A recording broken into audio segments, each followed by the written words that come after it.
Hi hello வணக்கம், welcome back to another cooking video. இந்த வீடியோவில் நாங்கள் என்ன பார்க்க போகிறோம்னா, எப்படி பேக் பொட்டேட்டோ செய்கிறேன்னு தான் பார்க்க போகிறோம். இது ரொம்பவே ஈஸியாக செய்யலாம், அதை விட வெரி குயிக்காக செய்யலாம். அதனால் இதை கண்டிப்பாக எல்லாருமே லஞ்சுக்கும் டின்னருக்கும் எடுத்துக்கொள்ளுவாங்க. ரொம்பவே டேஸ்ட்டாக இருக்கும். கண்டிப்பாக நீங்களும் செய்து பாருங்கள். வாங்க வீடியோக்குள்ளே போகலாம்.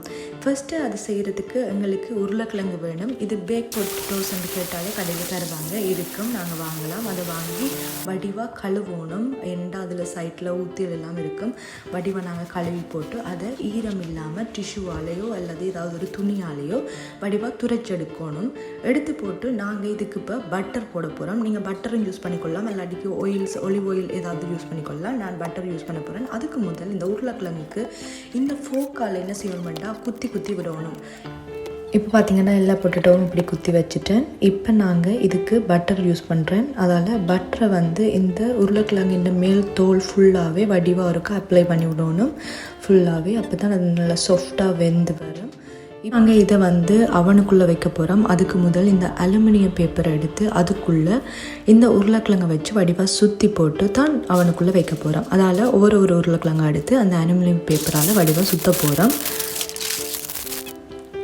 இப்போ பார்த்தீங்கன்னா நான் எல்லாமே அப்படி சுற்றி எடுத்துட்டேன். அதை அவனுக்குள்ளே நீங்கள் என்னதில் வைக்க போகிறீங்களோ அந்த ரேயோ சம்திங் ஏதாவது ஒன்று எடுத்து அதுக்குள்ளே வச்சுட்டு இப்போ அந்த டைமையும் வடிவாக செட் பண்ணி விட்டுட்டிங்கன்னா வடிவாக சாஃப்டாகவே வெந்து வந்துடும். இதுக்கு நாங்கள் ஸ்வீட் கோனும் சீஸும் போட போகிறோம். சீஸோடு சேர்த்து மயோனஸும் யூஸ் பண்ண போகிறோம். அதையும் எடுத்து வைப்போம். இப்போ நல்லா அவனுக்குள்ளே நாங்கள் ஒரு ஓப்பன் பண்ணி குத்தி பார்த்தோம்னா தெரியும் அவிஞ்சிருக்கா அவியலையாண்டு. ஒரு ஃபோக்காலேயோ இல்லை ஒரு கத்தியாலேயோ வடிவாக குத்தி பார்த்தீங்கன்னா தெரியும். இப்போ எனக்கு நல்லா அவிஞ்சு வந்துட்டுது.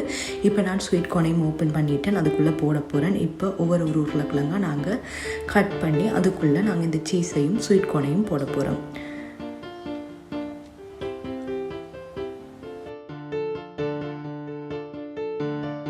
இப்போ நாங்கள் இந்த அலுமினியம் பேப்பரை எடுத்து ரிமூவ் பண்ணி அந்த ரேக்குள்ளே போட போகிறோம். இப்போ இதை நாங்கள் இப்படி கட் பண்ணி எடுத்துக்கொள்ளுவோம். அதுக்குள்ளே சீஸை போட்டோம்னா அந்த சூடோட மெல்ட் ஆயிரும் சீஸ். அதுக்காக தான் அந்த சூடோடு போடுறது.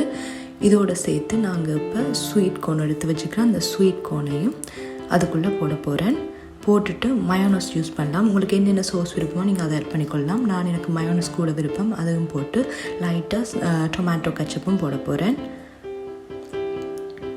இதே மாதிரி நான் இப்போ என்ன செய்ய போகிறேன்னா மீதியாக இருக்கிற அந்த 3 உருளைக்கிழங்குக்கும் இதே செய்முறையிலேயே செய்ய போகிறேன்.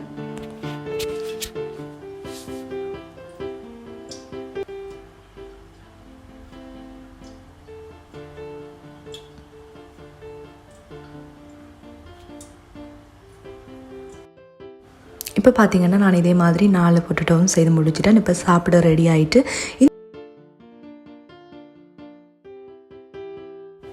இந்த வீடியோ உங்களுக்கு கண்டிப்பாக பிடிச்சிருக்குமென்னு நினைக்கிறேன். மறக்காமல் இதே மாதிரியே செய்து பாருங்கள், ரொம்பவே டேஸ்ட்டாக இருக்கும். என்னோடய வீடியோ உங்களுக்கு பிடிச்சிருந்தா மறக்காமல் என்னோடய சேனலை சப்ஸ்கிரைப் பண்ணிக்கொள்ளுங்கள். அதோட லைக் பண்ணுங்கள், கமெண்ட்ஸ் பண்ணுங்கள், ஷேர் பண்ணுங்கள். தேங்க்யூ ஃபார் வாட்சிங். இன்னொரு வீடியோவில் சந்திக்கலாம். Bye bye.